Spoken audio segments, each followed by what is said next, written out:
నమస్తే అండి. నా పేరు డాక్టర్ రాఘవ్ సునీల్. నేను senior endoscopic spine surgeon, Renova hospitals, Hyderabad. Lumbar canal stenosis అన్నది చాలా ఎక్కువగా చూస్తున్నాం ఈ మధ్య. ఎందుకంటే ఒకప్పుడు మన ఇండిపెండెన్స్ వచ్చినప్పుడు ఒక యావరేజ్ ఇండియన్ లైఫ్ స్పాన్ 50-55 సంవత్సరాలు ఉండేది. ఇప్పుడు 65 సంవత్సరాల పైనే ఉంటుంది.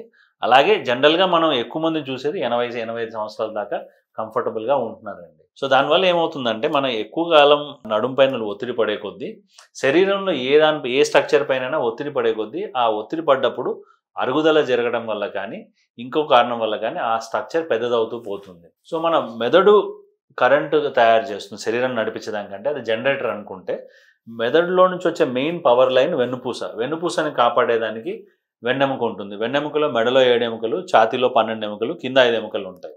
సో మనము రకరకాల కారణాల వల్ల నడుము పైన ఒత్తిడి పడ్డప్పుడు నడుములో అక్కడ ఉన్న స్ట్రక్చర్స్ అంటే పక్కనున్న జాయింట్స్ కానీ, లిగమెంట్ అనే ఒక కండ కానీ, లేదా డిస్క్ కానీ అవన్నీ పెద్దదవుతూ వస్తాయి. వెన్నుపూస పోయేదానికి సొరంగం ఉంటుంది. ఆ సొరంగం పక్కనున్న స్ట్రక్చర్స్ అని పెద్దవయ్యే కొద్దీ సొరంగం మూసుకుపోతుంది. అంటే అప్పుడు వెన్నుపూస అన్నది మొత్తం కంప్లీట్గా నలిగిపోతుంది. ఇది స్లోగా జరుగుతుంది. కాబట్టి ఏం జరుగుతుందంటే స్లో పాయిజన్ లాగా మనకు ప్రాబ్లం పెద్దదయ్యేదాకా అర్థం కాదు.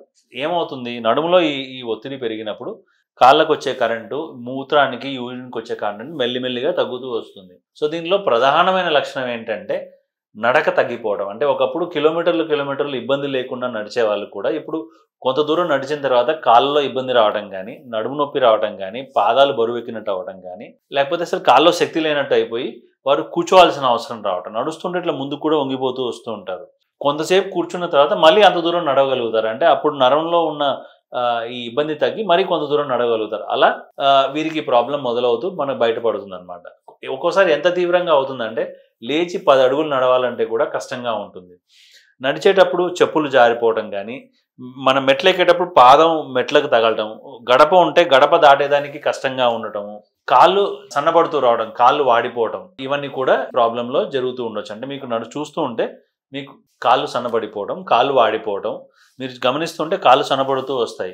అలాగే యూరిన్ కంట్రోల్ తప్పడం, ముఖ్యంగా లేడీస్లో చాలా చూస్తూ ఉంటాం. అంటే మూత్రం వచ్చిన తర్వాత ఆపుకోలేకపోవడం, అంటే వెంటనే బాత్రూంలోకి వెళ్ళి పరిగెత్తాల్సి రావడం, లేదంటే ఇంకా బట్టలోనే అయిపోతుంది. అంటే వాళ్ళకి తెలియదు అసలు ఇది ఎప్పుడు అవుతుంది, ఎట్లా అవుతుంది అన్నది కూడా తెలియకపోవడం. మలబద్ధకం అంటే మోషన్ సరిగ్గా రాకపోవడం, అంటే చాలా ఇబ్బంది పడి మోషన్ పాస్ చేయాల్సి రావడం, లేదంటే 2-3 రోజులకు ఒకసారి మోషన్ పాస్ చేయాల్సి రావడం, ఇవన్నీ కూడా లంబార్ కెనాల్ స్టినోసిస్ లక్షణాలు. ఎందుకంటే శరీరంలో నడుము కింద ఏవేవి ఉన్నాయో అన్ని అంగాలకు, కాళ్ళకు కానీ, మన మూత్రం వెళ్ళే ప్రదేశం కానీ, మోషన్ పోయేగా అన్నీ కూడా కంట్రోల్ అక్కడి నుంచే వస్తాయి.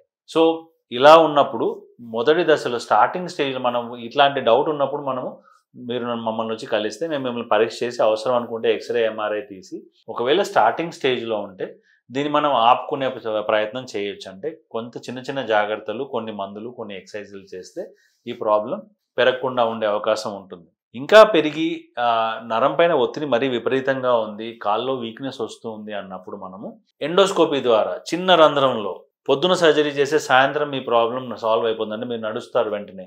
2-3 చోట్ల ప్రాబ్లం ఉన్నా కూడా ఒకే సిట్టింగ్లో చిన్న రంధ్రంలో చేసేసేయచ్చు అనమాట. అబ్సల్యూట్లీ సేఫ్గా, చాలా సేఫ్గా మనము ఈ ప్రాబ్లం సాల్వ్ చేసుకునే అవకాశం ఉంది. అనవసరంగా కాళ్ళు పడిపోయేదాకా వెయిట్ చేసి ప్రాబ్లం పెంచుకోకుండా ఉంటే మంచిది.